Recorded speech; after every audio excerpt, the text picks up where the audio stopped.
Roundtable Part 2. Hopefully you all can hear me. Connection's coming in good? Awesome. Well, feel free to throw introductions into the chat. We'd love to see all who is here today for this Part 2 discussion. I'm Shana Kessler. I am the Intramural Sports and Special Events Coordinator at Central Washington University. I am one of the facilitators for today's conversation. Would my other panelists like to introduce themselves as well? Drew? I'm Drew Devore. I'm the Assistant Director of Competitive Sports here at the University of Minnesota Twin Cities. Okay, Garrett? Hello, everybody. Garrett Larson, Competitive Sports Coordinator at UW Eau Claire. And Matt? I'm Matt Grimm. I'm the Director of Campus Rec at Stevenson University outside of Baltimore. Well, we're really excited to have you all here. We definitely want to make sure that we address as many of your questions as possible and answer any outstanding questions that we have from the Part 1 roundtable. So we do want to emphasize that we want to make sure that we're addressing any questions about foundational programming when it comes to esports, what basic information you need to know to get your program off the ground and being successful during a time like this. So we'll be sharing some resources about that. But any questions that you all have, you are more than welcome to throw them into the chat, and we will do our best to address everything that we have going on. So we'll get started. So the first thing we wanted to talk about is some of the terminology you might hear surrounding esports and this type of virtual programming. For those of you who may not be super familiar with the gaming industry or what esports looks like in the collegiate sphere and are brand new to this, you'll hear a lot of terms like FPS, MOBA, and all of this different kind of stuff, cross-platform, etc. So we do have a document that I'll be throwing into the chat that was created by Justin Furlow from University of South Carolina. It goes through not only all of this different type of terminology to help you navigate the world of esports, but also links to a bunch of different resources that Justin has pulled together with industry information, dimensions of wellness and how that ties in, where to find information on cross-platform games, and so on.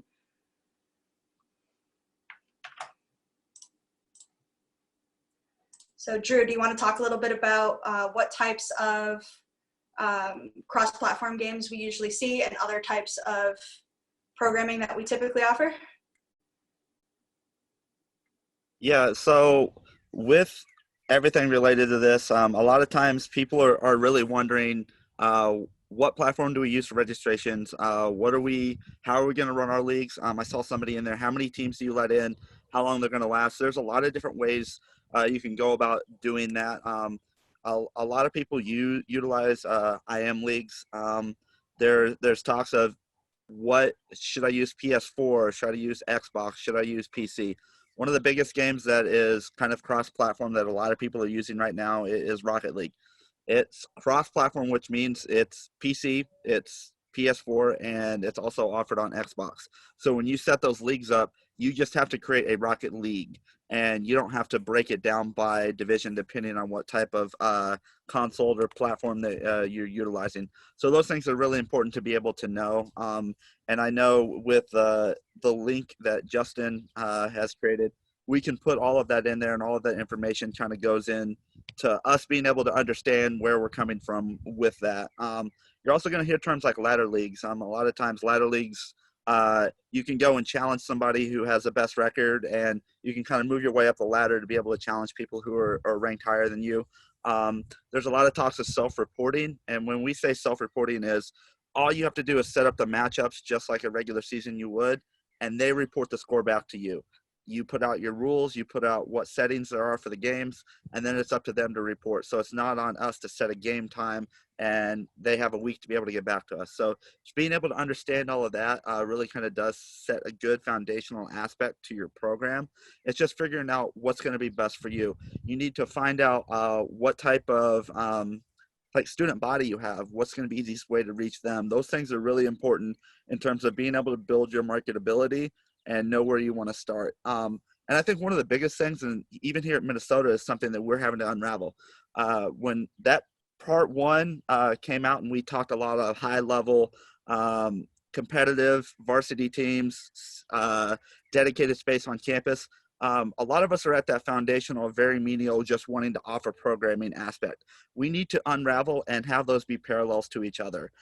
You need to be able to distinguish where you want to go strategically. If you're at an intramural program and you just want to offer intramural programming, that's what you need to focus on and get upper administration, student affairs to understand. We're not here to try to get $250,000, $500,000, $1 million to be able to start a big esports program. We're here just to offer the minute intramural aspect of it to where that competition is for everybody. And then on the other side of it, if you want to go even further, is to start a separate conversation related to dedicated space, related to varsity programs, club programs, and keeping those completely separate. We need to unravel that and stop thinking esports as money maker, and we need a lot of money to be able to do it.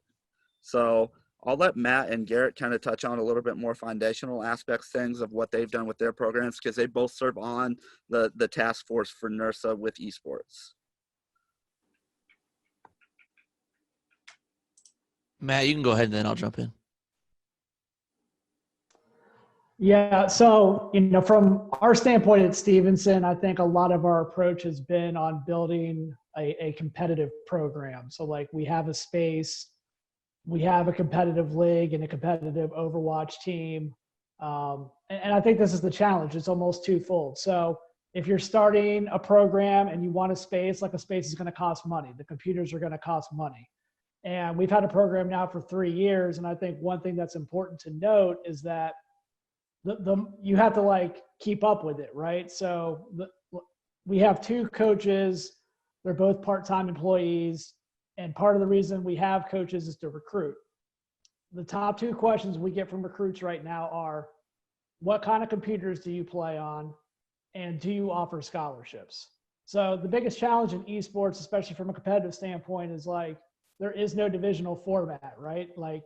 Everybody's in the same boat. Division 1, Division 2, Division 3, and NCAA, but this is a thing of its own. So, Harrisburg University, which is down the road from us, they give full rides for esports. And we're never going to be able to give full rides because we're a Division 3 program, and that's just not in our MO. But I will say, I think the challenge is going to be, first, if you want to go competitive, where are you getting those funds from? And then secondly, how are you going to keep those funds coming in? Because we're going to have to replace our computers. Well, that's 25 computers, and 25 computers is probably in the ballpark of $80,000 to $90,000. So that's one of the challenges I know that we're going through right now, is basically how to make it sustainable and how to keep up with it, because it changes all the time.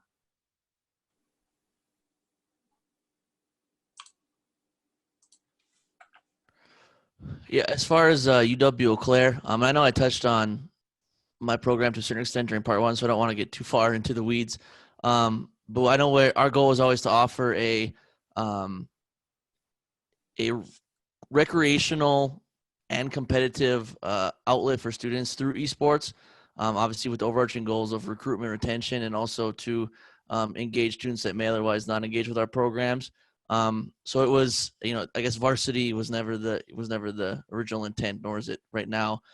So with that, I was trying to create, a space and a program that would allow for both of those to occur. And I think we were able to do that. I know we were able to get funding through Student Senate again, as I had mentioned previously. And then we used our own internal funds to build the space. Student Senate funded the equipment of 10 Alienware computers and Jumpstart gaming stations. And then we had two TVs that we had a PlayStation and a Nintendo Switch to really try to get all aspects of, the esport gaming community that we could have within that space. And it was 675 square feet, so nothing large, but to be able to both run intramural programming, have open recreation for students to come and use the computers during open hours, as well as having the club compete out of that. Want it to be multidimensional, which it was.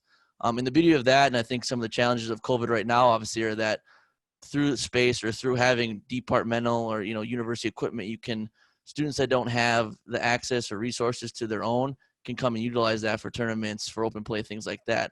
Obviously now, and this kind of goes back to what you touched on with cross-platform, for the majority of games that we want to offer, if we're programming through intramurals or whatnot, it's dependent upon students owning those games or having Steam accounts and things of that nature.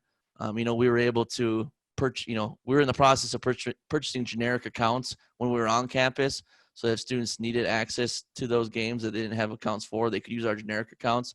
But obviously that's a challenge right now, for us as administrators, and something I think if this continues, is something, going to need to look at even more thoroughly, as far as what are we offering and how can we, decrease the barrier to esport participation specifically while we're away, to allow students to participate. And I think that's probably going to be thinking creatively outside the box of even just the games that are the most popular titles to, the whole gamut. So that's kind of where we're at with that. So. Thank you, guys. So we're getting a couple of questions in the chat. Somebody brought up Discord. It's come up a bit about how that works, how it fits in, where you might see that service appear. We also had some questions about Geeks and Mission Control and what people feel about those platforms, pros and cons of them. Do any of you who are mods use Geeks or Mission Control for your services? I don't think any of us do right now. Central Washington was previously using it. We decided that it wasn't the right fit for us, just based on our students' feedback who were tasked with building it, but every group of students is going to be different. So for us, it wasn't the right fit. We are waiting to get more feedback from other universities who are using Mission Control, but if anybody has information that they'd like to share or input they have on using Geeks or Mission Control or any of the other services that exist out there for esports, we would love to hear from you. Hi, this is Ryan Hagan from Centers at University of New Haven. We were partnering with Geeks as well. Geeks had the right mindset. They were founded through a student affairs professional, which was great for what they were trying to do. However, their developers did not follow through on all the development that needed to happen with that platform. We looked at it as basically the IM leagues of what should have been for esports, and just never came to fruition. But Chris Allison from Geeks has been great to work with. Besides the developmental issues. So I can imagine within a year or two, once he gets his development team intact and up to speed, they should be ready to go with everything. But reach out to him. He's a great resource. He comes from our world of higher ed. He knows how to speak our language. He knows how to give you the information to go up to the upper admins to really advocate for esports as well. So. Yeah, absolutely. Chris Allison is a wonderful person. I felt terrible, pulling our contract at the time, but he's a great asset, a great resource. And like you mentioned, he has all the good intentions, but they are still a fairly small startup company building. So for those schools that have successfully launched with Geeks, I know that VCU, for example, has used them quite successfully. If you have anything to share on how your experience has been, that's fantastic. But most of these eSport companies appear to be on the smaller end. So anybody have anything on Mission Control that they want to share about their experiences?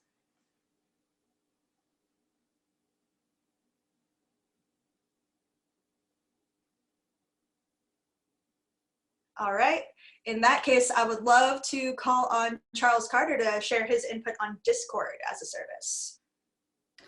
Hey, I'm Charles. I work as an assistant coach at the UNT Esports program. I'm helping TWU start up their esports program. I've been using Discord since 2015, I think, when I was still in high school. And it's a difficult platform to get used to, but a lot of people are already integrated in it, especially if they're already in esports. If you can get someone that understands how to run the platform and how to set up things to where they're secure and you have control over what permissions people have, it's actually a very good platform to use, and it allows communities to foster themselves pretty quickly. You just have to get someone that knows how to use it. And if you lean on someone that maybe is already at your school and has used Discord in the past beforehand, leaning on them to help you set that up to start a community of people who already play games at your college is a very good way to get things started. Absolutely. I know for us at Central Washington, we utilize Discord to get our gamers connected with each other while we kind of hit the ground running, building everything in IM leagues and determining our rule sets and how we want our leagues and tournaments to be founded. That way, our students can still play together, connect with each other, and communicate with each other in a space designated for them in this capacity And then we're able to quickly and easily share with them instructions and rule sets and all of this kind of information to get those leagues and tournaments launched. So we already have them in that space. We have our target audience. Users of Discord are often gamers already. So it makes it a lot easier for us to connect with them that way versus IM Leagues messaging or sending emails when they're getting flustered with how many emails they get a day already. So another question that popped up in our chat has been about games that are not permitted on your campuses and what things are acceptable versus not acceptable for your students to be playing. I think this has been a really hot topic. So for those familiar with the term FPS, it's first-person shooter. Those are typically the games that universities have the most debate over whether or not they're going to offer. For us, we're able to offer fantasy-themed games such as League of Legends, Fortnite, etc., that may include some of those more violent components, but in a fantasy or cartoonish style. And then anything that's hyper-realistic in nature, we are not able to provide. So Call of Duty, Counter-Strike, Overwatch, etc. Justin Furlow, please pop in. Hey, everybody. So my quick little hot take on this is that we have to keep in mind that with a lot of university policies that are immediately against this, this is kind of a holdover from information that came out in the late 90s and early 2000s where they were trying to attribute higher levels of violence from these kind of video games. It was mainly like the big push, was against Grand Theft Auto, which 100% should not be a game that we advocate on any of our campuses. But if we're going to allow fantasy violence, like, in League of Legends, which is the biggest esport title in the world with prize pools in the hundreds of millions of dollars, like same thing for Fortnite. If we're going to allow that, the only difference is in the actual style of it being realistic versus cartoonized. That we just have to be able to trust our students. At the University of South Carolina, we have offered it. We haven't had a large number of students go out for this just because with the way that our academic calendar is scheduled, they immediately got crunched. So we were able to divert a small number of them to these activities. But after that, it didn't take off. But Call of Duty, I think it was Warzone, was one of the ones that they were actually asking for because that sort of battle royale, Hunger Games style, 100 people drop into a zone, one person wins. That was what some of them wanted. So it's just going to be up to you all that if you know the content, and if you understand it, you have to advocate for the students that want to do it. Thank you, Justin. Appreciate you sharing that. I know it's been a discussion for us of whether or not we can offer it. It's something we certainly want to offer Call of Duty and these other popular games in the future, but we have to navigate those situations carefully. We have to get approval from higher ups in the university. So there are at times other hoops to jump through. It's not impossible. We want to meet the students where they're at, be able to offer programs that interest them while also being mindful of what is our department mission, what are we trying to accomplish here, and are there ways to do that effectively while still staying on message with wellness. I would add, I actually had mentioned this last time. I'm not saying this is feasible for every school, but this was actually a push from the students that our student senate passed an amendment to basically approve or support our recreation department offering games that were rated M for mature if the students wanted to play them, because we originally came out and did not allow that. So I'm not saying that's feasible, but I think the student support of those is always going to be there, but having it actually like a brass tacks you can lean back on sometimes is what can put it over the edge for upper administration. So just a thought, because something that actually happened at my institution.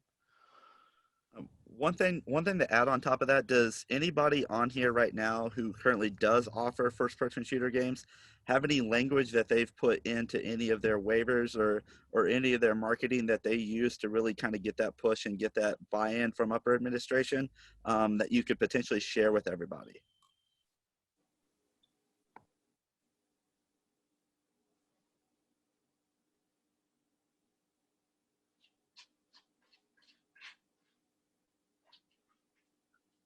No takers? All right, well, we can circle back to FPS if anybody does have more questions on it. But let's move on to our next couple of topics. So we started to talk about what games we're offering. So I think an important thing to think about is what games do your students have access to. When you're offering esports, a lot of times they have to already own the console and own the game.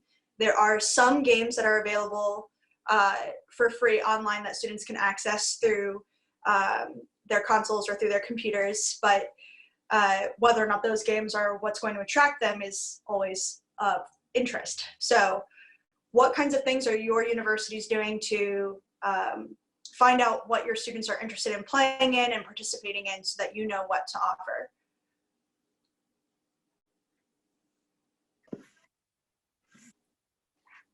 So sending out surveys to get an idea. Yep.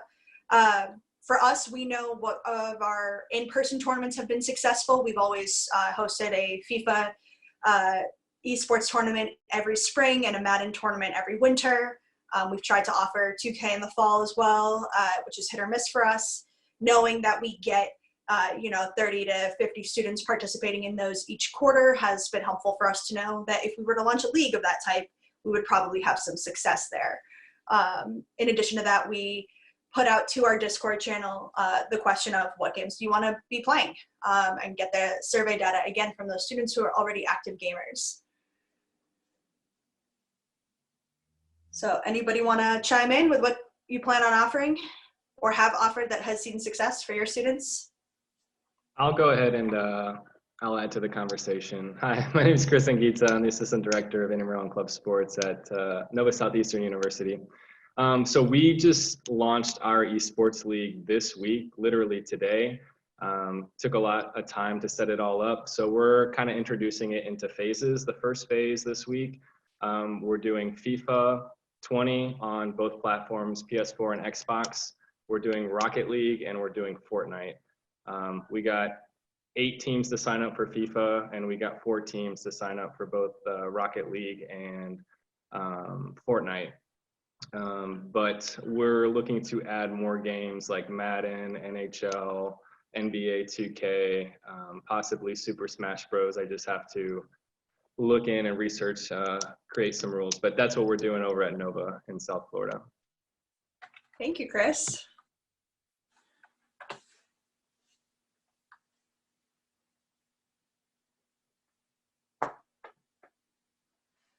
So Adam Hickle, I'm going to call on you to share a little bit more about what you're doing at Colorado School of Mines. Put you on the spot. Oh, here we go. Yeah, there we go. Sorry, had to unmute myself. But yeah, so we're really just getting it going here on our campus. We haven't done esports in the past at all. We've had some esports clubs on campus, though. We have a general esports club. They kind of run a variety of games. And then we have a specific like Super Smash Brothers club on campus. So we've kind of just been working with our esports club on campus to really kind of figure out what's going to be best for our students. And so we're kind of just following the guidance of them and kind of what sport or the games that they're running. So things that they're doing mostly are League of Legends. So that's going to be our main sport that we're running. But we'll look to do Rocket League as well.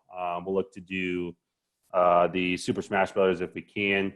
I think our focus right now is PC based. I know a lot of our students use PCs and as opposed to consoles. So that's where we're going to be, is mostly PC. But we are looking to use Mission Control to help manage kind of our different stuff, leagues and tournaments and things like that. So that's kind of what we have going on as of right now. We're really just trying to get this started, similar to what Chris had just mentioned there, that this week is kind of our target to really get things going outside of what the club has already been doing. But that's kind of our stuff here. Thanks, Adam.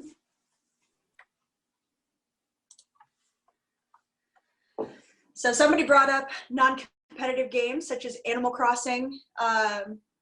Jackbox came up as well. I would love to hear from any of the folks who are offering those programs as a way for their students to connect in a non-competitive sphere, and talk about how you've navigated what that looks like for you and your students.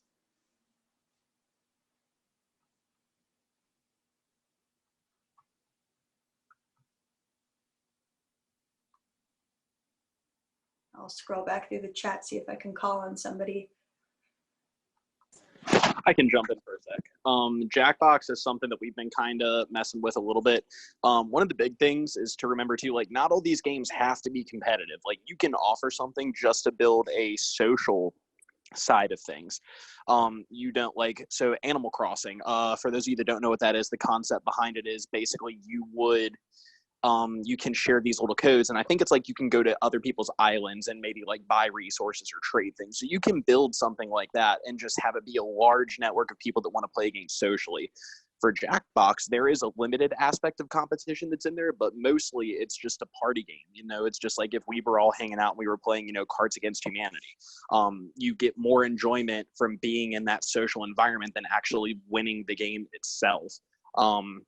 You know, you can still keep track of certain stats in there, like, you know, who has won the games or maybe who has had a highest cumulative score. That's another thing that you can do too. You don't have to have leagues that are based around specifically wins and losses. You could just track high scores that are in there. Or maybe, you know, one of the things that's a really big indicator of skill level is, you know, experience earned. So in League of Legends, how much XP are you earning? It's just, what a lot of the work on this is going to be, if you don't understand it, use YouTube.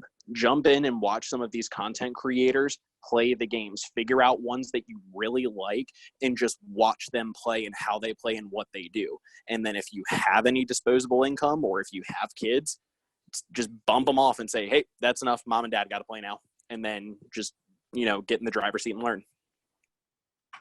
Thanks, Justin. I know that Max brought up a question earlier. Are there games out there that maybe don't have costs associated that your students have been able to access and play together in a virtual space? And if you found those, would anybody be willing to share what it is that they found? I know that Jackbox you have to pay for, but you're able to have one person kind of hold that license, and then you can open it up to multiple players through different video sharing services. So if anybody has found other creative ways to make video games more accessible to their students, now is your time to shine.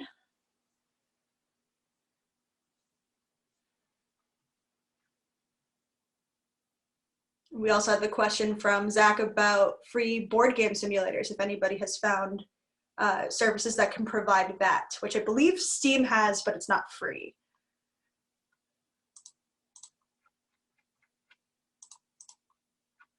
So I know I've been trying to play some of the board games and some of the Jackbox stuff with my friends that live, one's in the UK, one's here in Philly, and I'm in Ohio. Definitely, we were trying to run things off of Steam. Not all the board games actually you can share and have, and you also have to make sure that you pay $5 to Steam to allow friends before you can actually have that shared content. So there is a little bit of upfront cost, but we were also having a lot of issues with the Jackbox, where I played it together like within the same room, and it's very fun, very easy. But once you start getting across time zones, things get really glitchy, and we weren't able to stay in sync at any given point. So there's a couple times I'm trying to grade what a picture looked like, and I never even got the image of the picture. So I found is that better when you're close together, great for like a party game on campus, but not so much right now when everybody's spread out. Thank you, Kathy, for sharing. Yeah, so the question came up about Jackbox games and if there's limits on them. Yes, typically it's a max of 8 players who can play at one time. So you would want to have multiple hosts to be able to have multiple games, or block off times where you know that you're able to offer that to reach that capacity of players that you want to have for each round. Tabletopia came up. It's a relatively cheap software service that you can order and hold the license for so that you are able to host tabletop games virtually. Christian Duvall, do you want to share more about what that experience has been like for you? Yeah, sure. Hey guys, I'm Christian. I'm from the University of Cincinnati. I'm the current club sports GA here. I'm currently working on my master's capstone this summer by starting our official esports program. So last time we talked about this, so there's 2 main ones for tabletop simulator, or tabletop. once, which is Tabletop Simulator, which is a game that you purchase on Steam. It's usually a max of $20, goes on sale frequently. Tabletopia is a browser-based, but also has a Steam version. That is the subscription-based. It is free originally, but it is extremely restricted, where there's only a couple of games that allow 2 players. And if you want to add more, you have to start paying $5, $10, $15 a month in order to access this. Short term, it could be better, but based off of my experiences with both, Tabletop Simulator looks a lot more crisp, is a one-time fee. Students are more likely to go to it because they can literally buy it, play it a couple of times, forget about it, and then realize and come back later that they can still play it. As well as it has a workshop that community members make games and or recreate board games. So there are literally thousands and thousands of options of games that you can play. All you have to do is download it from the workshop, and you can play it in your game with your friends, set it up. It keeps people somewhat in line depending on what game it is. So if you're not 100% sure on all of the rules, it usually has helpful tips and guides of like, okay, you can play this piece on this tile, or you can do this. It's extremely flexible. It's got ways of hiding your hand so other people can't see it. So if I've got a hand of cards, I'm the only one that can see that. It has virtual reality possibilities. So if people do have that, it has that, but it is not required for it as well. The only issue with it is not like with Jackbox or some of the other ones where you can just kind of screen share and allow other people to use it. So each person does need to have the game, but it does go on sale on Steam frequently. So you can regularly find it for about $10 or less. Thank you, Christian. One overall kind of overarching theme, this is one thing that we're kind of talking about at Minnesota, is the idea of esports and the idea of just kind of this non-traditional programming. How have schools started to discuss this, of implementing this alongside our traditional sports programming within IMs, being able to meet the demand, but also not overextending the pro staff and everybody involved with helping create this new kind of virtual experience for all of our professionals and for our students? Because it's not going to go away anytime soon. I feel like esports and a lot of non-traditional programming is kind of here to stay.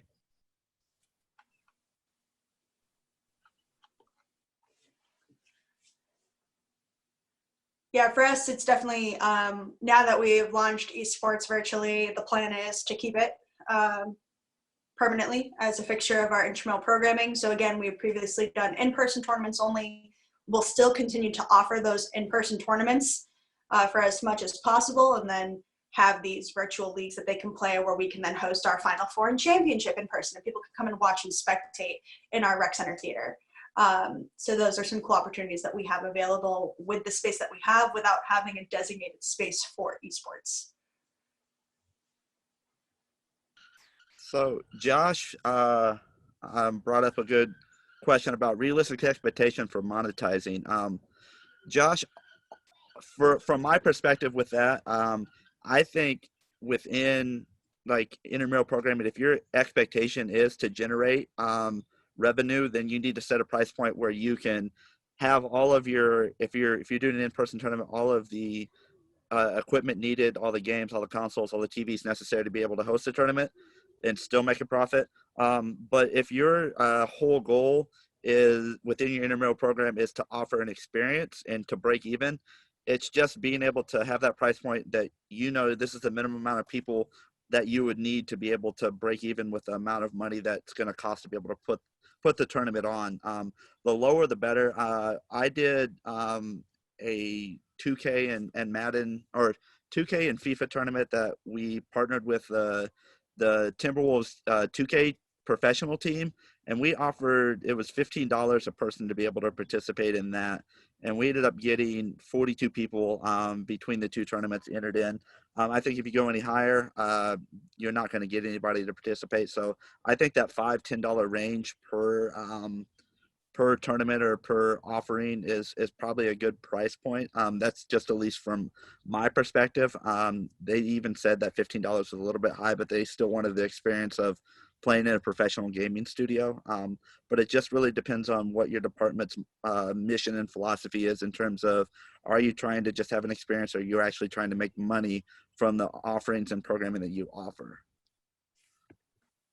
This was brought up a couple times in the chat, but I know that if a school does have a space, there are models, and if someone does have a model that they wouldn't mind touching on, that'd be great. But models that can be used as far as like paying to use the space, whether that be per hour or by memberships. So I'm not trying to get down into the weeds about monetization, but I know those are ways, and especially sometimes are necessary in order to, keep the program sustainable and purchasing new equipment when the time comes. And aspects like that. So if there's anyone that would love to touch on kind of what their model looks like, if they have one, that's great. We don't, as far as our the lab we have at UW Eau Claire, but I know that's a realistic necessity for a lot of institutions.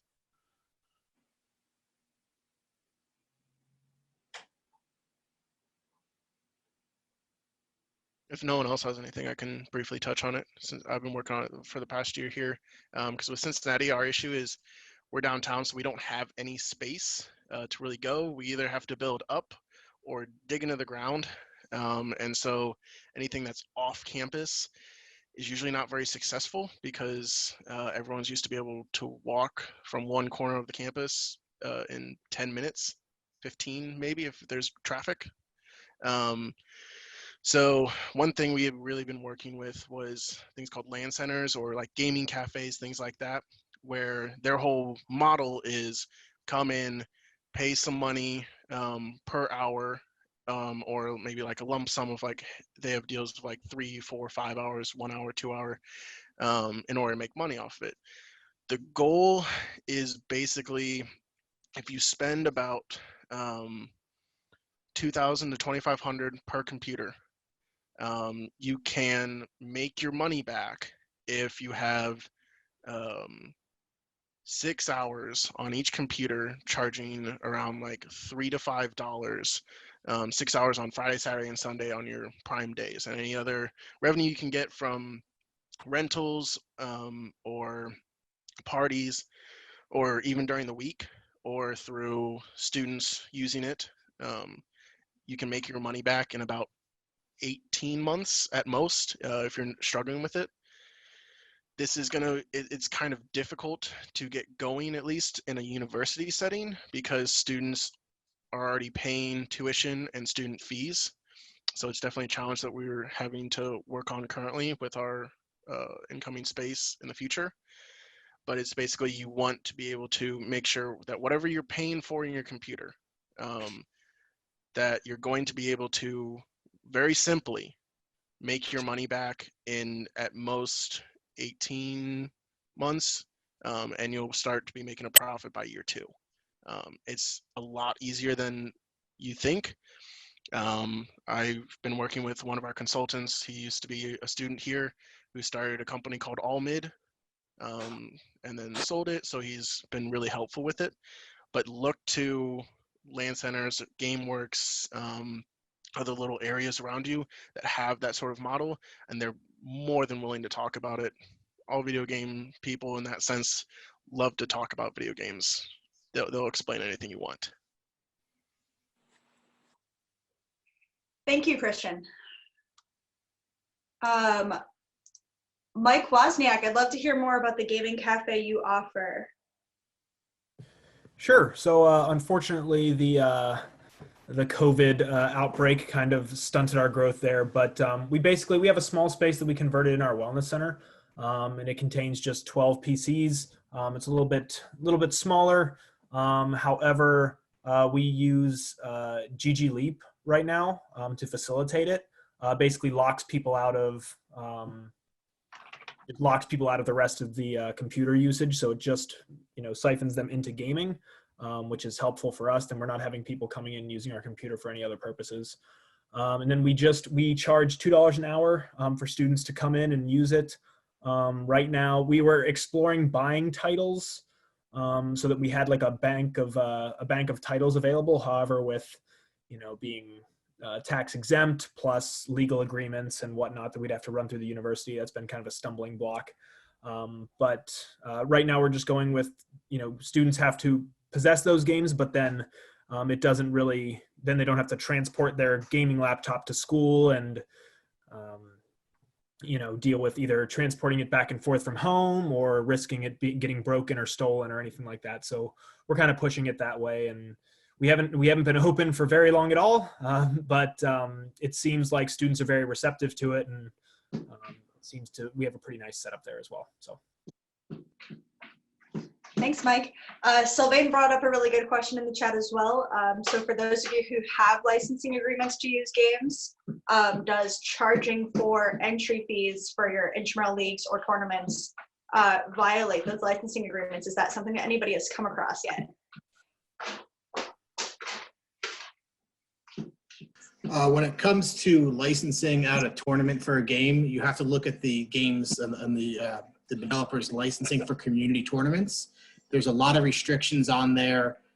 There's caps of how much prizes you can offer, what the cash values are. I want to say Blizzard's is like $10,000.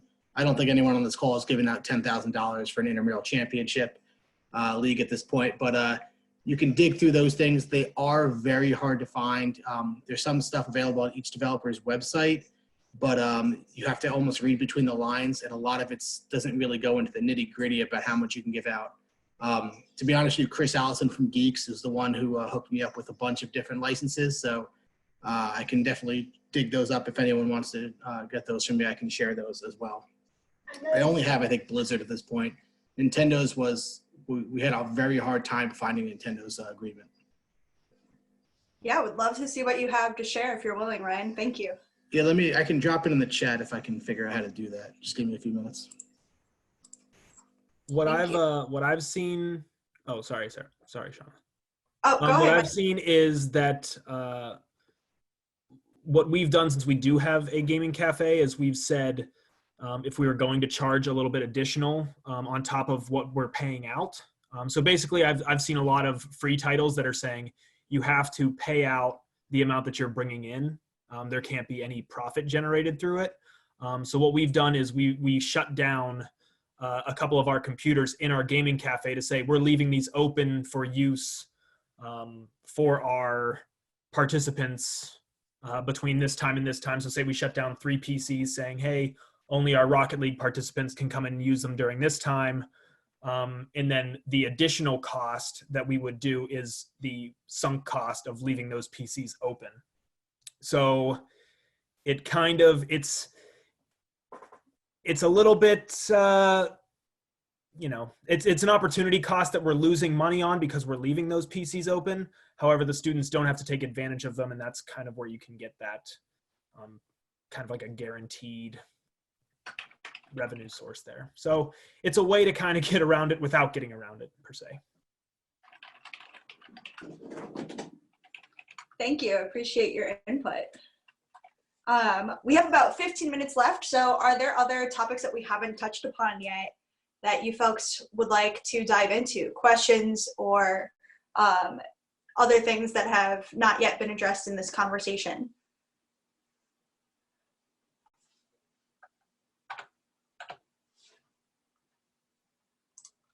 So I know last week, one question that came up was from Crystal Durham. I'm not sure if she's in here or not, but she wanted to know more about the different ways that you can stream your games so that students can watch and spectate and engage with what you're doing in terms of your eSport offerings. So I would love if any one of our moderators or Justin or anybody else would like to talk about Twitch, Discord, Streamlabs, or any of the other services that are out there for streaming.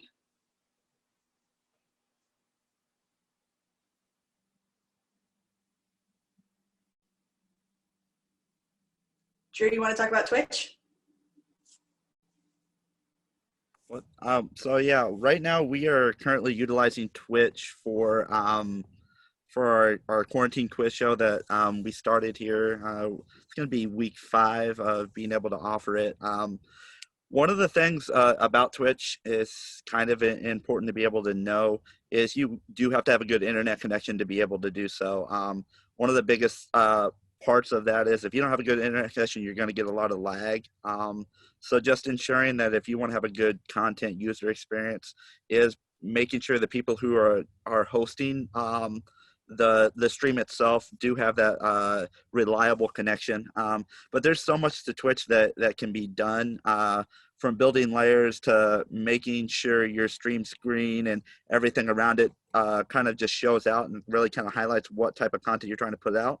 But even if it's something where when I was at George Mason, we did our first tournament, we just hosted the game itself for FIFA and Madden, where we just streamed the championship. We logged into our Twitch account. We had one console that was dedicated to our championships, and that was when we streamed all of those games. So it can get as basic as that, or you can have somebody who's there streaming, providing content. There's a lot of things that you can do with it. It's really kind of what you make of it and what your capacity for being to offer kind of like live streaming events. So if there's any questions, Justin probably has the most knowledge that I've worked with so far, because he's been doing the kind of behind the scenes with our quiz show. But I've definitely learned a lot over the past year or so utilizing Twitch. So there's a lot that can do with it. It's just what you really want to make of it.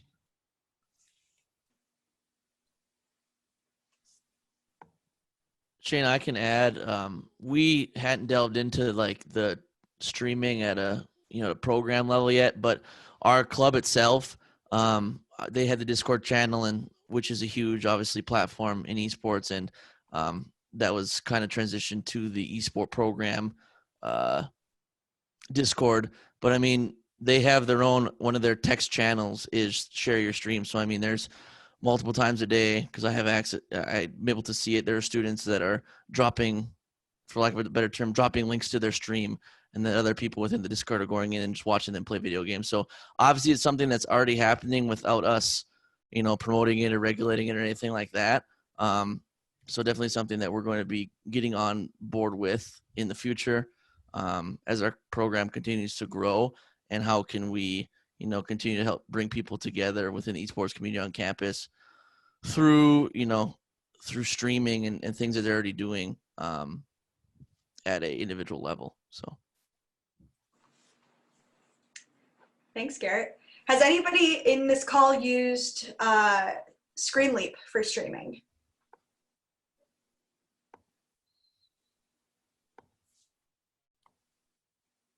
All right, then I guess we'll skip talking about that one, since I don't know anything about it and therefore can't comment. We do have the question, how easy is it to stream on Twitch if you aren't the one physically playing the game? Justin, do you want to talk about how that process works?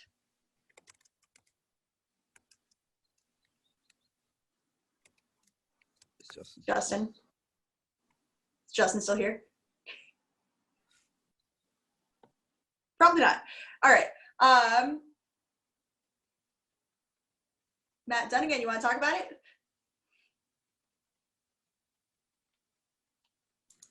Yeah, so it's actually pretty easy. I learned in about, I would say like 48 hours to kind of learn. There's a couple ways you can either host a game. So let's say if I'm playing Drew from, and we're playing a FIFA game, and I just invite him onto our platform. So let's say we're both on PS4.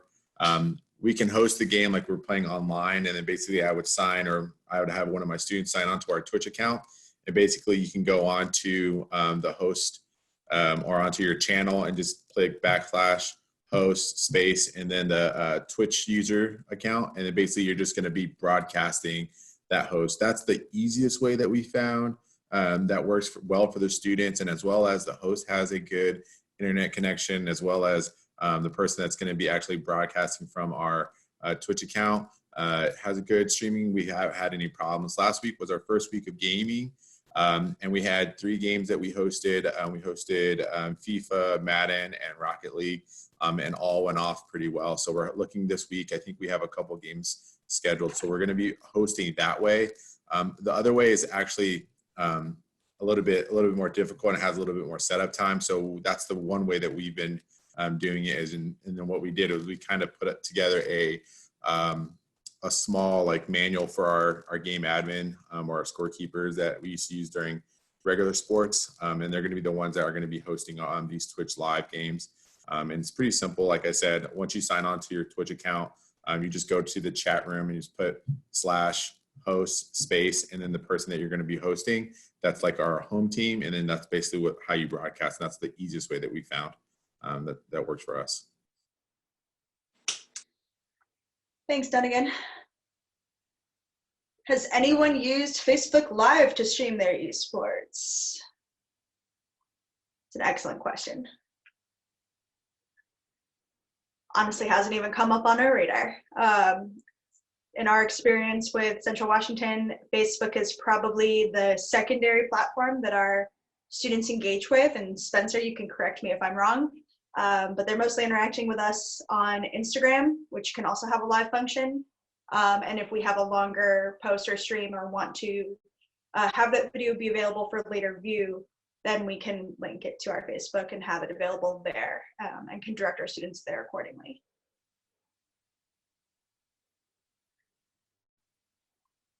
The topic of forfeits came up as well in the chat, so I'd love to touch on that as well. For us at Central, we are not currently charging for any of our programs that we're offering. Every single thing that we're doing is free, no charge needed. They just need to be members of our recreation center. And we are still assessing our recreation center fee as an automatic fee to our students. So fairly easy for us to make sure that those participants are accessing what they want to. But normally we have additional fees for intramural games and events and things of that nature, which we are currently not doing. So I think it will become evident pretty clearly that people will rage quit games, they will forfeit games, they won't finish their matchups, or won't challenge each other or accept challenges from each other. So I'd love to hear from anybody who has set up some rules in place for how they are managing those players who are either being passive aggressive or not engaging consistently in their esports programs. Shana Penn State. Go for it, Sylvain. So with that, so we've created some basic rules to help with people that either don't reply to the games, to their opponent, those that do not turn in scores at the end of the week, and things of that nature. So if you do not reply to your opponent, whoever reached out can then send the result as a 1-0 win by forfeit, and kind of just describe why there was a forfeit and how they reached out to their opponent. And we have that in our rulebook. We also communicate with all participants. Any score that's not reported by the due date is going to be entered as a double forfeit. And that kind of helped a little bit. So a lot of teams started to send out those original forfeits, so we didn't have double forfeits as much. So those were two of the big things we had. So to make the playoffs, you need at least one win and a 2.5 out of 4 sportsmanship. So anyone that rage quits or anyone that, and if you forfeit, those all affect your sportsmanship. So that's how we kind of find a way to mitigate people rage quitting or not responding.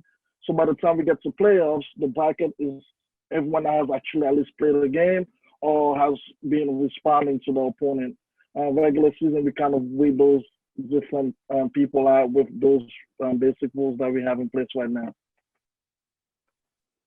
And Sylvain, with your gaming structure, are you scheduling the games for them and they have to submit by a certain time, or are they doing ladder play where they can set up when they play? So we schedule games, and the date that's on IM Leagues is the date when scores are due. So if I'm saying Monday at 11 a.m. or Monday at 11 a.m., if we haven't received your score, that's a double forfeit.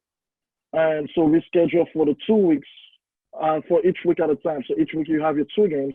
So on Monday, you have 2 games that are due and you have to submit your score by that time. We're not scheduling the exact time when they're going to play each other. That's on them to find that time. It just has to be before that deadline, and they have to submit that score in time for us to kind of update IM League as we progress. And for playoffs right now, I mean, regular season, you had a week to do your 2 games and send that result on Monday. But for playoffs, you're getting 2-3 days. So if you don't have your score, we have to move the bracket. And so we're putting the scores kind of daily as we get them in. Thank you for that. So for anybody who is doing the ladder format where they challenge their opponent and self-report their scores afterwards, has anybody experienced significant issues with not getting information back or receiving information from people who are posing challenges that are not getting responses? Yeah, I use the ladder format, and basically how I set it up was the ladder for each game that we were able to offer, and then you have 5 weeks to play 5 games. So essentially one game, it breaks down to 1 game a week, although I didn't place, if you did 5 games within the last week of the regular season, that'd be fine for placement into our postseason tournament. So you have to play a minimum amount of matches to qualify. Honestly, if I were to do it over again, I would take it upon myself and like student leaders to set up the matches for them and designate their opponent, because there's been a lot of issues with, especially within certain games, students challenging their other students and setting up the matches and everything. And, just taking it, I guess, upon themselves to follow through on that. I think it's tough though, especially during COVID, to try to drive that home. I mean, you can send so many emails and send so many messages through Discord, but, obviously esports was a necessity at this point for the sustainability of our programming now. And even those that maybe had holding out on esports, their hand was probably forced.